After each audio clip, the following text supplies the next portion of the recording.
Hello friends, MS एज्युटेक चॅनलमध्ये तुम्हा सगळ्यांचं मनपूर्वक स्वागत आहे.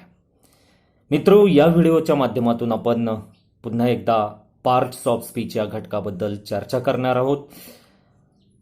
Noun, pronoun, adjective, verb, adverb, preposition, conjunction, interjection हे पार्ट ऑफ स्पीचचे असलेले भाग आहेत.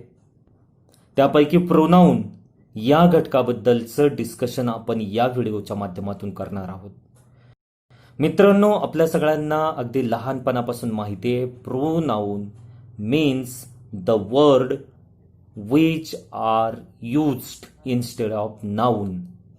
नामाऐवजी वापरण्यात येणाऱ्या शब्दांना सर्वनाम प्रोनाऊन असं म्हणतात. सर्वनामांचे एकूण 7 प्रकार आहे. Personal pronoun, reflective pronoun, relative pronoun, demonstrative pronoun, interrogative pronoun, indefinite pronoun and distributive pronoun. Personal pronoun पुरुषवाचक सर्वनाम. जे सर्वनाम पुरुषाच्या नावाऐवजी किंवा व्यक्ती, ठिकाण, वस्तू यांच्या नावाऐवजी वापरण्यात येतं त्याला पुरुषवाचक सर्वनाम म्हणतात. The pronoun which is used instead of person's name, that is called personal pronoun. For example, I, we, you, he, she, it, they ही पर्सनल प्रोनाऊन आहेत. पर्सनल प्रोनाऊनची वेगवेगळे रूप आहेत, जसं की I, me, my, we, us, our, you, you, your, he, him, his, she, her, her, it, its, they, them, दियर.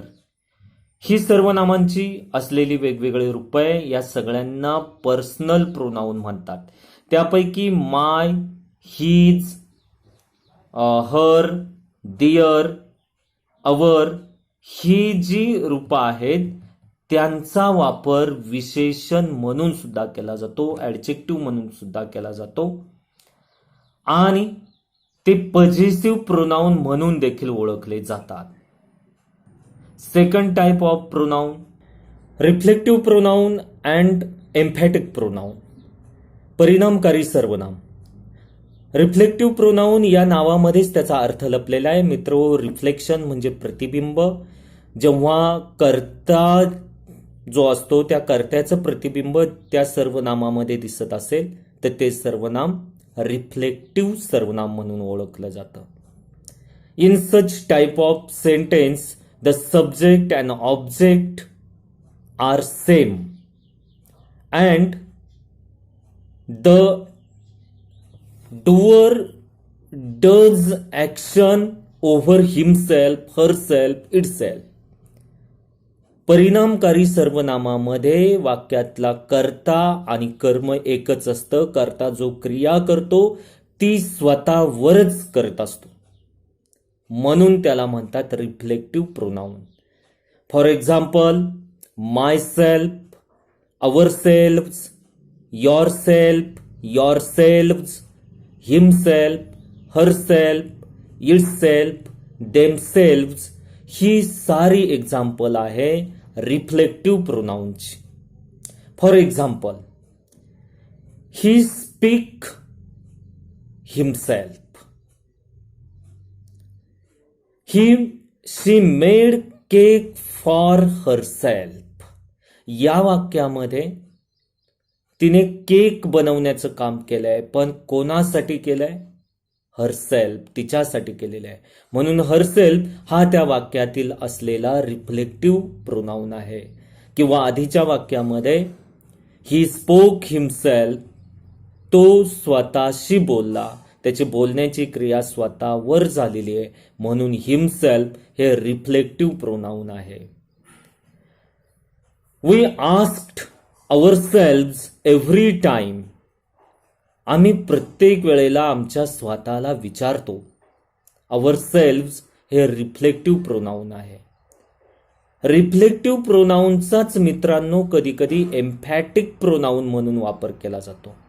पण एम्फॅटिक pronoun म्हणजे की जेव्हा प्रोनाऊनचा वापर कर्त्याला महत्त्व देण्यासाठी केला जातो, एम्फॅसाइज करण्यासाठी केला जातो, तेव्हा त्या सर्वनामाला एम्फॅटिक प्रोनाऊन असं म्हणतात. For example, he himself told everything. त्याने स्वतः सारं काय सांगितलं. ही हिमसेल्फ या वाक्यामध्ये हिमसेल्फ या सर्वनामाचा ही या शब्दाला महत्त्व देण्यासाठी उपयोग केला गेला, म्हणून ते आहे emphatic pronoun. Sheetal herself done everything. शीतलने स्वतः सारं काय केलं. शीतल या नावाला फोकस करण्यासाठी, एम्फेसाइज करण्यासाठी त्यानंतर शीतल या नावानंतर आलेलं हरसेल्फ हे जे प्रोनाऊन आहे ते आहे एम्फॅटिक प्रोनाऊन.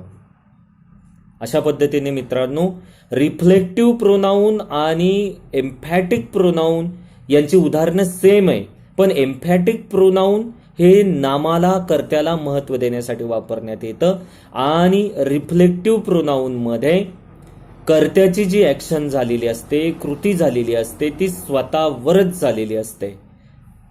हा यातला मूळ फरक आहे. Okay. The next type is relative pronoun. Relative pronoun संबंधदर्शक सर्वनाम. The pronoun which are used to refer to the noun that mentioned earlier. अगोदर आलेल्या नामांचा संदर्भ देण्यासाठी, उल्लेख करण्यासाठी ज्या सर्वनामांचा वापर केला जातो त्यांना संबंधदर्शक सर्वनाम असं म्हणतात. Such type of pronouns are used to connect clauses or part of sentences. अशा प्रकारच्या सर्वनामांचा वापर दोन वाक्य किंवा वाक्यातले भाग जोडण्यासाठी केला जातो. Who, which, that, what, when ही सगळी रिलेटिव्ह प्रोनाउन्स आहेत. For example, mister Jadhav who is a clever person asked something. I found book which I had lost. I saw the movie which I wanted to see. या वाक्यांमध्ये मित्रो हू, which या शब्दांनी आधीच्या नामांचा संदर्भ दिलेला आहे, संबंध जोडून दाखवलेला आहे, म्हणून त्यांना म्हणतात relative pronoun. Next type is interrogative pronoun. प्रश्नार्थक सर्वनाम. The pronouns which are used to ask questions that are called as interrogative pronouns. Who, what, which, whom, where हे सगळे इंट्रॉगेटिव्ह प्रोनाउन्स आहेत. या शब्दांचा वापर प्रश्न विचारण्यासाठी केला जातो. Who is late, what did you do, which colour do you like most या सगळ्या शब्दांच्या साहाय्याने क्वेश्चन विचारण्याचं काम केलं जातं. आता मुख्य गोष्ट ही लक्षात ठेवायची आपल्याला की रिलेटिव्ह प्रोनाऊन आणि इंट्रॉगेटिव्ह प्रोनाऊन हे सेम आहेत, सारखे आहेत जवळपास, पण त्या दोघांमधला मुख्य फरक असा आहे, इंट्रॉगेटिव्ह प्रोनाऊन जे आहे त्या प्रोनाऊनचा वापर प्रश्न विचारण्यासाठी केला जातो. प्रश्नाच्या सुरुवातीला ते येतात. आणि रिलेटिव्ह प्रोनाउन्सच्या साहाय्याने दोन वाक्याचे भाग कनेक्ट करण्याचं काम केलं जातं, संबंध जोडण्याचं काम केलं जातं. जे प्रोनाऊन यूज केलेलं असतं त्याने आधीच्या एखाद्या नामाला रेफर केलेलं असतं, संदर्भ दिलेला असतो. हा दोघांमधला फरक लक्षात आला की आपल्याला सहजपणे ते दोन्ही ज्या कन्सेप्ट आहेत त्या कन्सेप्ट आपल्या क्लिअर होतात. डेमॉन्स्ट्रेटिव्ह प्रोनाऊन दर्शक सर्वनाम. ज्या सर्वनामांचा वापर एखादी गोष्ट दाखवण्यासाठी केला जातो त्यांना दर्शक सर्वनाम असं म्हणतात. त्याच्या नावामध्येच त्याची व्याख्या मित्रांनो लपलेली आहे. The pronouns which are used two point out object they are called. They refer what is near and what is far from the speaker or any person, thing. Such type of pronouns are called demonstrative pronoun. These, that, these, those he examples आहेत demonstrative प्रोनाउनची. This is the table. That is a house. These are my friends. Those are villagers.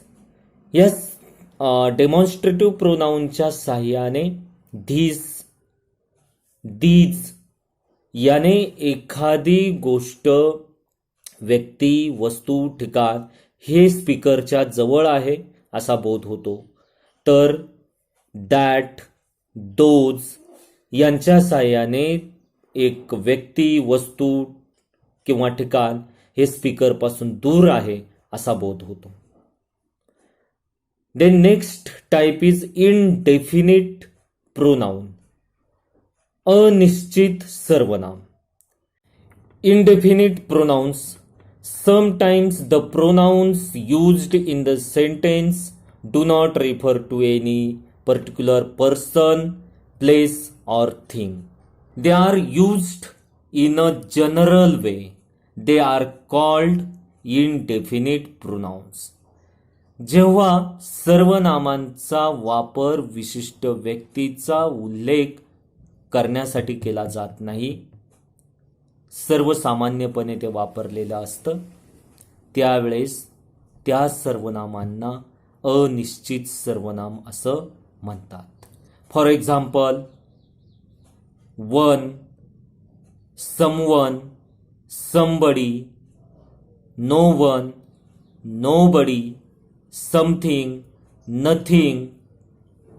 That are the examples of indefinite pronouns.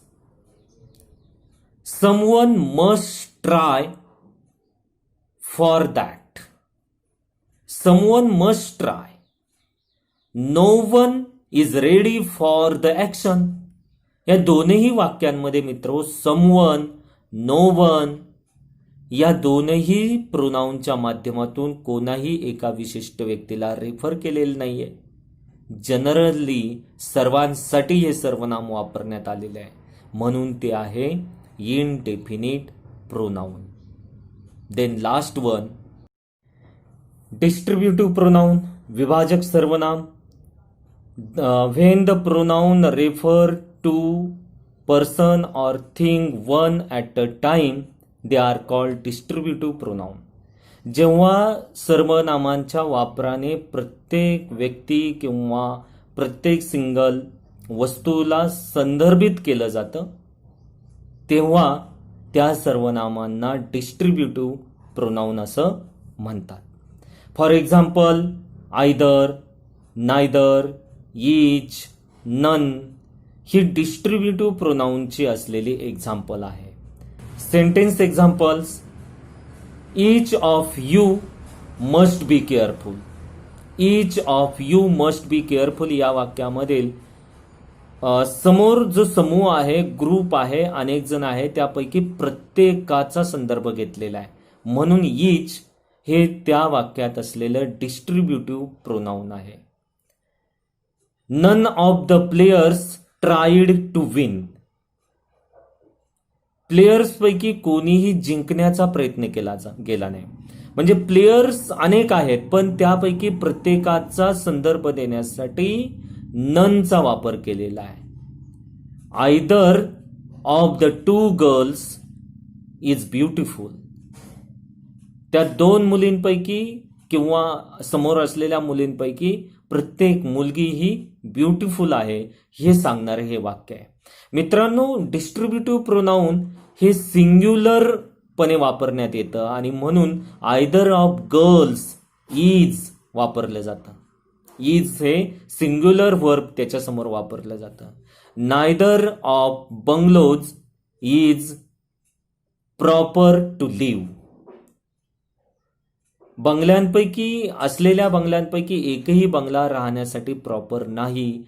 याही वाक्यामध्ये neither of bungalows इजचा वापर केलेला आहे. म्हणजेच distributive pronoun जे आहे ते डिस्ट्रीब्युटिव्ह प्रोनाऊन सिंग्युलरली वापरण्यात येतं.